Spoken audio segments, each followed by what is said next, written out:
உலகம் அற்பமானது. எவ்வளவு பங்களா, எவ்வளவு சொத்து, எவ்வளவு கோடி, எவ்வளவு பட்டம், எவ்வளவு பதவி, எது இருந்தாலும் அவ்வளவு நாசம், அழிந்து போய்விடும்.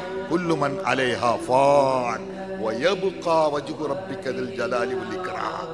அத்தனையும் ஃபனாவா போகக்கூடிய இந்த அற்ப உலக வாழ்க்கைக்கு முக்கியத்துவம் கொடுத்து நீங்கள் வாழாதீர்கள்.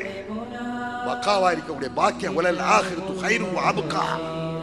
ஆகிரத்து தான் அபுகா, நிரந்தர வாழ்க்கை, எல்லையற்ற பேரின்பம். கேட்டதெல்லாம் கிடைக்கும், மனம் ஆர்டர் போட்டது அங்கே கிடைக்கும். அப்படிப்பட்ட பேரின்பம் தான் நமக்கு வேண்டும். இந்த உலகம் வேண்டாம். அல்லாஹ் எழுது நமக்கு கிடைத்தே தீரும். அதை பற்றி கவலைப்பட வேண்டாம். நம் இலக்கு சொர்க்கம்.